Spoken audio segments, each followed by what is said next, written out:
Recording. Hello everyone. This will be my last video of the year, 2023. And I decided to wrap up the year by making a list of some of the best books I read in 2023. And best here doesn't mean objectively best, it means most impactful. The books that stood out for me the most. And I'm making it a little bit artificially neat and organized by making it a list of top 10. There are two main categories, nonfiction and fiction. So I've made it into top 5 plus top 5. Okay, so let's begin with nonfiction books. The first on this list, maybe the last on this list, is Understanding Post-structuralism by James Williams. This is a book that we read with my reading group over a series of 7 discussions. The book has 7 chapters. An introduction and a concluding chapter, and then in the middle chapters there are 5 chapters, each devoted to a key figure, a key theorist in post-structuralism. We have Derrida, Deleuze, Lyotard, Foucault, and Kristeva.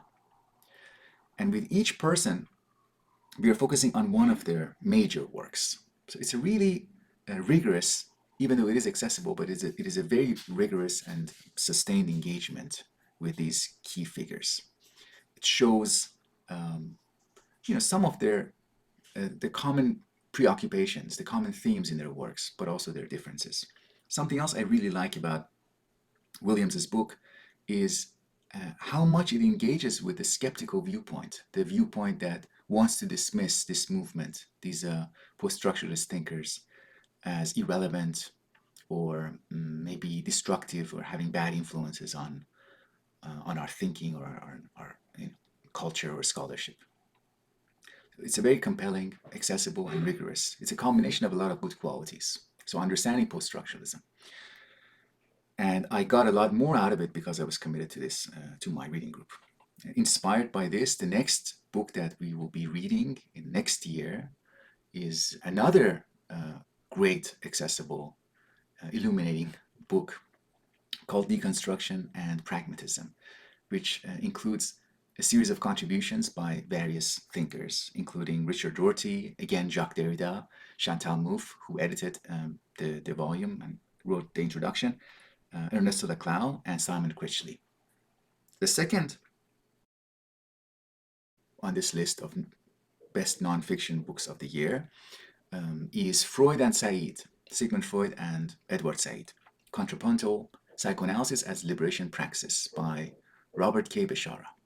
I really enjoyed this book. It's a really compelling demonstration of the relevance of psychoanalysis to the domain of politics, both the politics of everyday life and the broader, larger social, cultural domain of politics. We get a really in-depth, really illuminating historical analysis being introduced to thinkers like Octave Benoni, Wilhelm Reich, Franz Fanon, and a series of other thinkers that prepare the stage for Beshara's engagement with Edward Said, and Said as a thinker who is both influenced by Freudian psychoanalysis and as someone whose work offers even more potential for psychoanalytic engagement and synthesis with psychoanalysis. It's a great work of scholarship, and like any great work of scholarship, it is inspiring in a way that goes beyond its specific topic. Next on this list is a biography of Susan Sontag. Again, because we were reading Sontag's essays, Against Interpretation and Other Essays, a selection of them, not all of them. So I wanted to read a little bit around that. And I found Benjamin Moser's book, Sontag, Her Life and Work. It's a big, comprehensive, rich biography of Sontag, intellectual biography, giving us access to the culture, her personal life, the culture of the time, her sources of support, what allowed her to be a public intellectual, thinker, critic. And Moser shows a lot of different aspects of Sontag's life. We get temptations to reduce her life and style into a psychological explanation, a psychoanalytic explanation, because there's this really strong family dynamics or some strong, very intense relationships. But one of the successes of Moser is that he doesn't allow Sontag's life to be reduced to any one explanation. It's really a multi-dimensional life, a very rich life. And even though I would still, if I were to recommend anything about or by Sontag, I would still recommend her essays. But for me, this was really impactful to learn about the context of her writing. And it might correct some of the biases in reading and interpreting the essays. For example, one example, again, in connection with Beshara's book, there was also an influence of Freud on Sontag. When Philip Rieff was working on his book on Sigmund Freud, the moralist, Sontag did a lot of the work for that book, even though she wasn't given credit. But then that influence, that Freudian influence, is pushed back or repressed, and we don't really see that directly. We see the reactions to that in later writing. Okay, so Sontag, her life and work. Next on my list is this really interesting and unique volume called On the History and Transmission of Lacanian Psychoanalysis by Chris Vanderwees. I have a physical copy of that book. It's here. And it's a really unique book. When I read it, I don't really feel like I'm reading a book, because the form and style of the book has an openness. It's in the form of dialogues. Each chapter is a dialogue between Chris Vanderwees and a conversation partner, somebody who is carrying a segment of the history of Lacanian psychoanalysis, with all the particularity of that person's life, all the other things that they went through, the other trainings. Maybe somebody was introduced to Heideggerian philosophy first, and the second half of their academic or scholarly life was involved an introduction to psychoanalysis and Lacan, and then teaching that. Or somebody who decided to introduce Lacan and translate the seminars into English and hold seminars in Ireland. So an Irish translator of Lacanian psychoanalysis. So these particularities of each life, each voice, gives us an understanding and appreciation of how history works, how collective memory works, through that particularity, through that actual facts of these individual lives. What else is going on in their lives, the ways in which they personally resist or enable the transmission of that history. I want to say something else that is escaping me right now. Oh, I remembered. There's an openness to conversation that is distinct to psychoanalysis. There's a distinct, I think, distinct way in which a psychoanalyst listens, the way they can open up a space for somebody to come in and start speaking, free associating. It's a distinct form of alliance that is not combative, that is very collaborative. Collaborative in a way that is quite rare. It's more common for people to, challenge on the go, in subtle or more obvious ways. The challenge, raise an eyebrow, and that limits the range of movement given to conversation partners. And because the conversation, people who are engaged here in these chapters are psychoanalysts, they know how to create and respond to that space, the space of free association. And because they're concerned with history, they're asking questions and exploring the theme of history and transmission, the historical movement of Lacanian psychoanalysis. One of the people who is in conversation in this volume, in chapter 10, is Dr. Alireza Taheri, who I had the pleasure of interviewing this year on my channel. And Taheri's own book is also on this list. In fact, could be on the top of the list. It is Spectre of Madness, Hegelian-Lacanian Variations on Late Modernity by, as I said, Alireza Taheri. This book is not an introduction to Hegel, it's not an introduction to psychoanalysis or to Lacan. Instead, it is an application it shows the practice of speculative reason as informed by Lacanian theory and Hegelian philosophy. It shows the movement of thought and, in fact, the necessity of the movement of thought. It shows how when we think about issues, contemporary issues like gender, like sanity, insanity, rationality, irrationality, health, lack of health, when we think about symptom, for example, when we think about philosophy, all these issues, we might fall into the trap of working with or thinking with oppositional categories, these binaries that have nothing to do with each other. Usually one of them is bad, the other one is good. How this is a kind of stagnation, and it leads us to fall into even deeper and more destructive contradictions when we fail to see the interdependence of these binary categories. It's very sympathetic to post-structuralism. Lacan, in fact, is in that movement, or at least in dialogue with post-structuralist thinkers. Very important book for me, Spectre of Madness.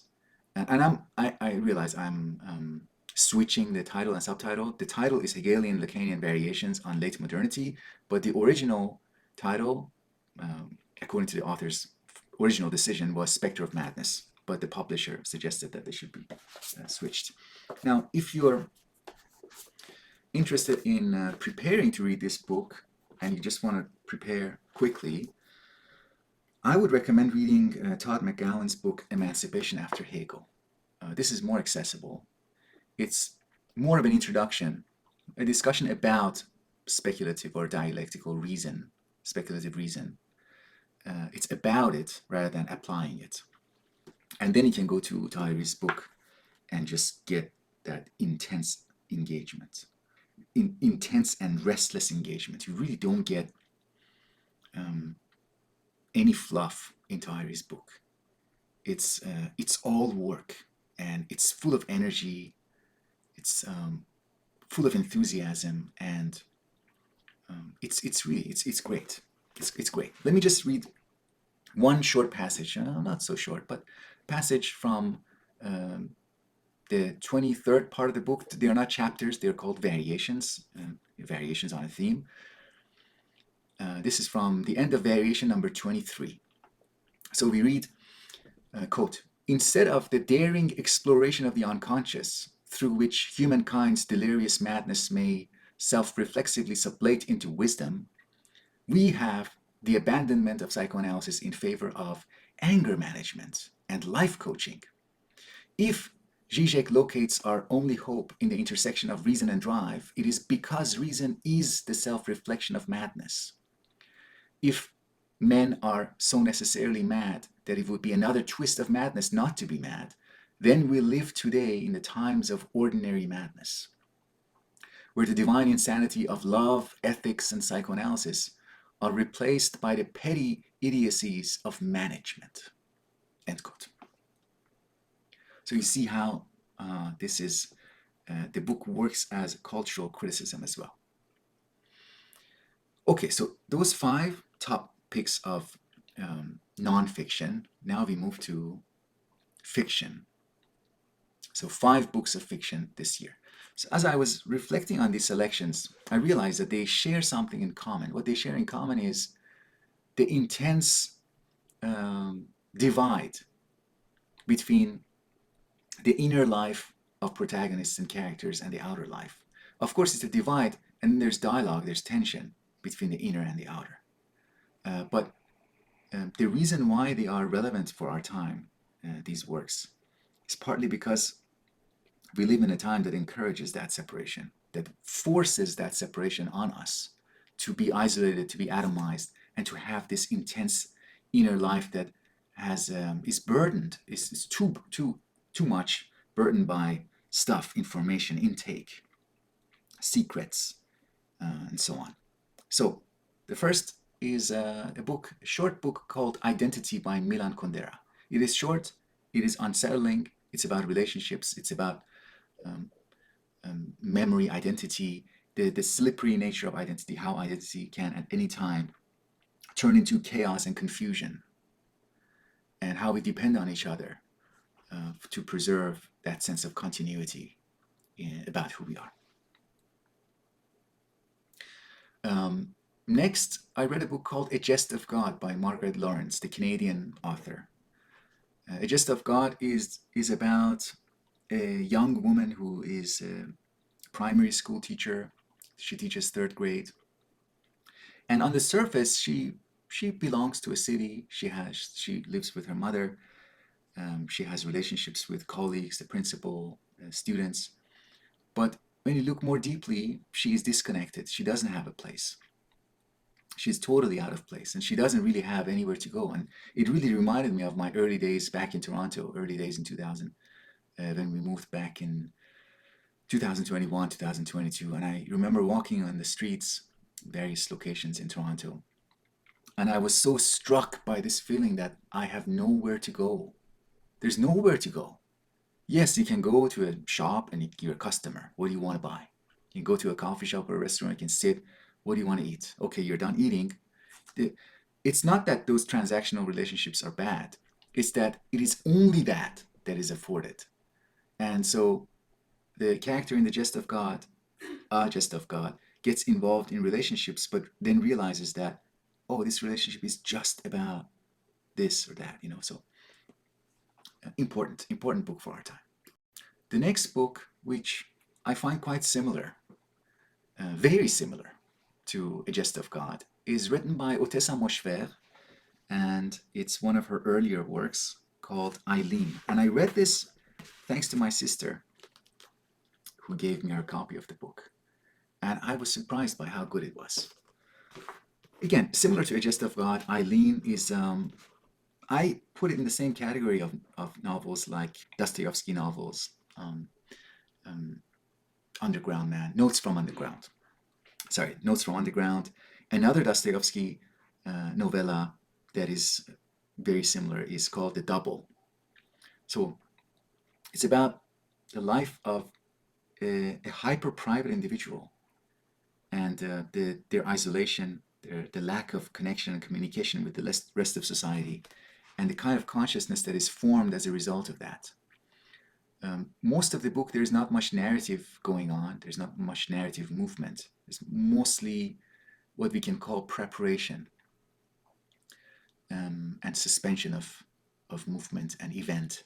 There is an event that goes on, that happens, but it's not an event that evolves organically from within the character and the relationships. It's almost introduced as an external force and changes things for our character. And then there's a deeper reading of the novel, which we get into with my friend Tyson in one of our conversations.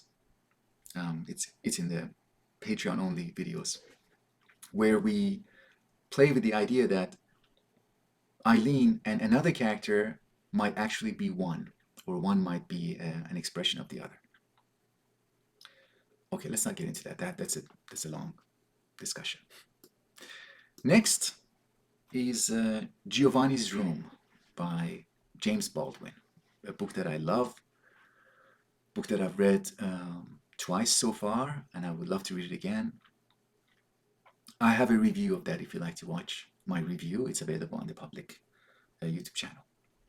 And the best book of the year, top of this list, for me, the best fiction, is a book that I have reviewed on my Patreon page. It's available for my Patreon supporters, and that is Paul Murray's The Bee Sting. Amazing reading experience. It's a book about, as I said, that divide between the personal, private, inaccessible to others, realm of experience, but also life of family members and what it means to be part of a family and the ethics involved in that, the ethics of family. It's a tragic story of a family, their individual lives and their lives as a group, the secrets that they don't share, the decisions that they make, and sometimes those decisions are based on inaccurate and partial knowledge of what is going on. Okay, that's good. Thank you very much for your engagement, not just with this video, but throughout this year that just passed, 2023. There's a lot of pain going on in the world. But let's hope. Let's hope. That's it. Thank you again, and I will speak with you sometime in the next year, 2024. Bye for now.